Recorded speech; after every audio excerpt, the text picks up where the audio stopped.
Good morning, future Steve is heading to work. Zoom in on the cuteness. Can I see your cute glasses? Look at those cute glasses.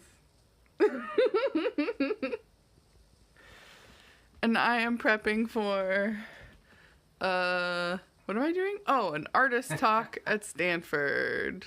My Stanford artist talk is remote, so I'm just gonna wear my hoodie, but I thought I might make my hair cute.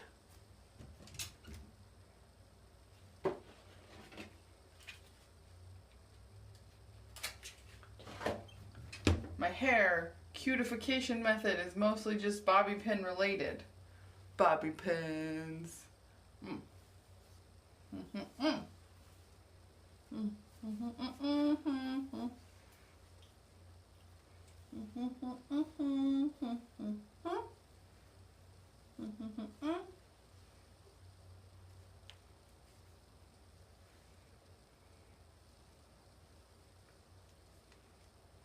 Oh yeah, people do hair tutorials, their things, but I'm not about that life. Ugh.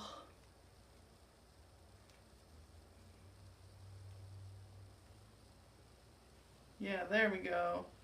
Now I just gotta get these little whisper bits. Whisper bits!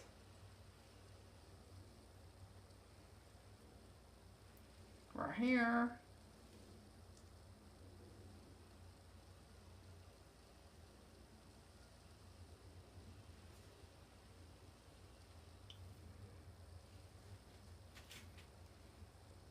This would probably not work if I was gonna go outside at all, because I would need gel and shit, but that is good enough.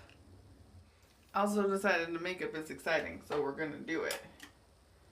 Get some water on your brush, put it in the purple bits, put the purple bits on your head. Yeah, put all those purple bits on your head.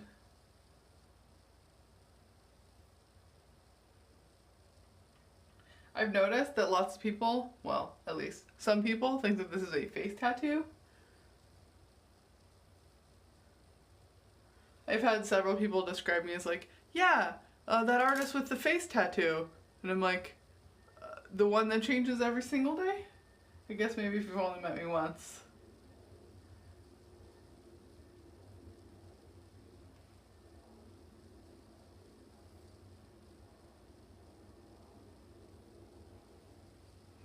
There we go. Hair and makeup bits. So accomplishment. Shot brought to you by Handy Stick 'em to glass things and selfie stick and squeezer. To me, art making is like a very complicated form of problem solving, because not only do I have to solve the problem, I kind of also have to invent the problem as I go and solve it as I go. And there's often this idea in, like, there's this idea that, like, only science and technical aspects of human knowledge look out at the world, form hypotheses and experiments and things about that world, and then formulate knowledge about the world and then bring it back in this sort of packaged form so that we can learn from it. And that's sort of like why we think that science is so important. But art is doing a lot of that work, especially my work is doing a lot of that same work. Like the invisible sculpture is a good example of like, it's not just about like one person looking at a piece, it's really like trying to shift social structures and confront your body into doing something it's not used to doing, and like what can we learn about human perception by doing that. And so the research, the technical aspects, the art are sort of all folded into one practice. I'm definitely committed to like lots of different forms of computation and then like sticking them all together and like seeing what happens. But the most like sort of central part of my work has always been about the body and how the body interacts with computational tools, how it interacts with data and how it interacts with other people when there's data in between them, and how computation manipulates the body and how the body manipulates computation. And the like XR, VR, whatever, like when you put the computer off of the desk where like I called it in that article fixed viewpoint computing, which is what I'm doing right now, where like I'm required to stay in this physical orientation, otherwise you won't be able to see me. It sort of brings out the whole body in this integrated way. And the reason I'm really interested in integration is because of my mama. So my mom is a doctor, and she's retired now, but she's a doctor. And she definitely ingrained in me this idea that there is no magic drug, there is no magic pill, there is no, one food you can eat to change your diet. Like a human body is like this integrated system. It's made up of lots of different other systems. Those systems interact and collaborate. Sometimes they don't work well together. And that idea of integrated systems is what my work is usually about, sort of like revealing these invisible systems in our lives. And AR and VR really give you amazing tools to be able to do that. But I'm not like a VR artist. I'm more like, I want to use all the things and mush them into a big mush pile and then have that be very meaningful to the way that people see and experience the world. Yeah, the idea that like you can put on a VR headset and suddenly leave your body is like, what? Like, okay, one, how? I gotta like stand around and move it and stuff. And two, like, embodied cognition research basically proves that your entire concept, like higher level order concepts of how the world is organized, what a category is, how metaphors work, like human cognition is entirely shaped by how our bodies interact with our physical environment. And the idea that like somehow the mind can like be separate from that is that's like saying you can pull all the leaves off of a tree and then the leaves can just be their own plant. I'm like, no, they shrivel and die. That's what happens. Like the mind is an invention of the body. The mind is a tool of the body, that they are not separate things. This is not an elephant that I ride on top of. Like, this makes me very, like, fussy, because I think also this concept of dualism is a very able-bodied thing.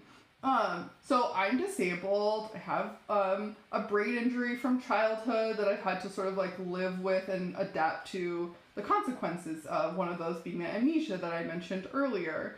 And when you live with a body, when you are a body that is, needs, like medically fragile or like is disabled in some way, you have to sort of readapt to how the world works for you.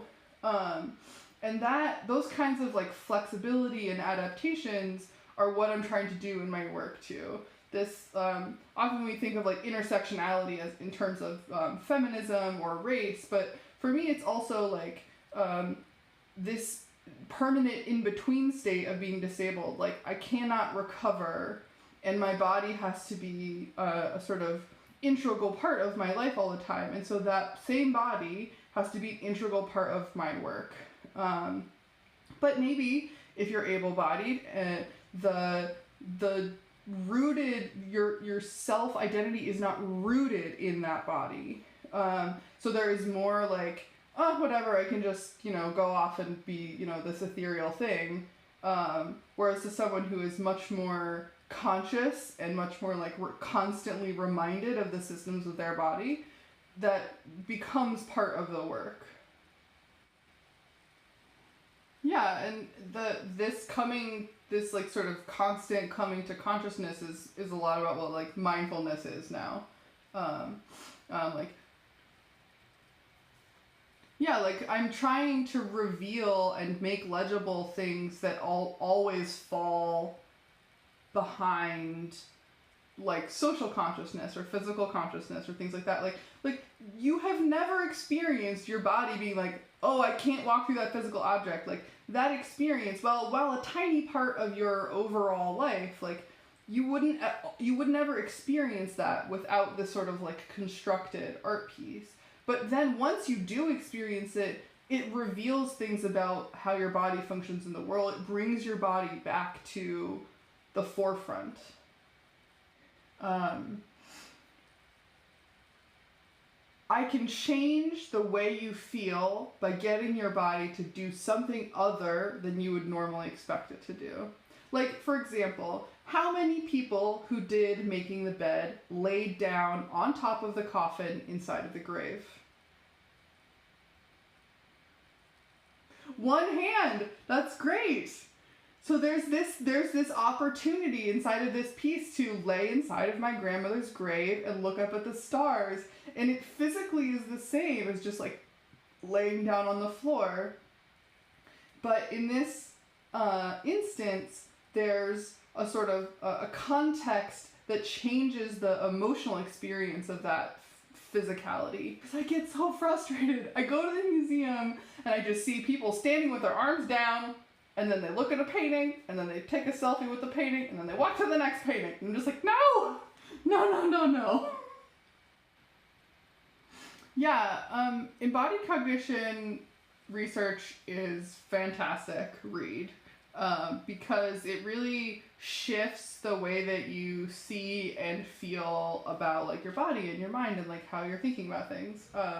So a really simple example is like more, the concept of more has a direction, and most humans think that direction is up.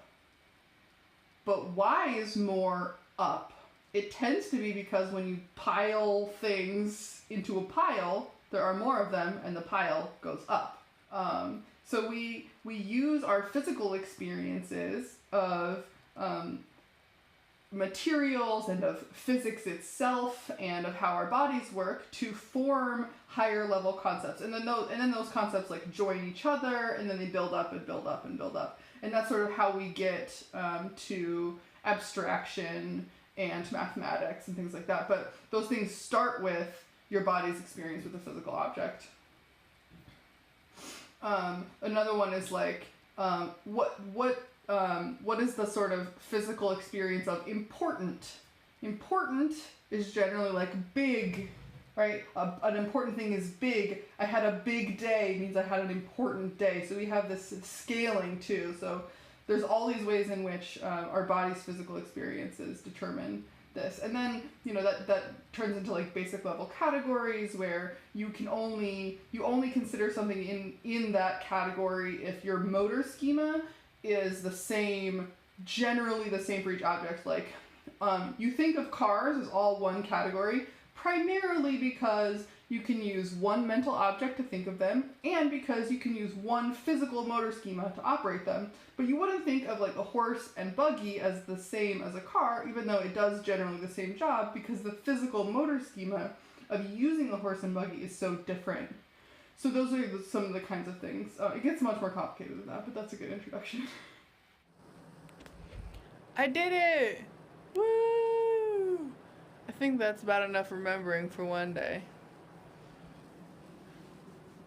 Good night, future. Happy remembering.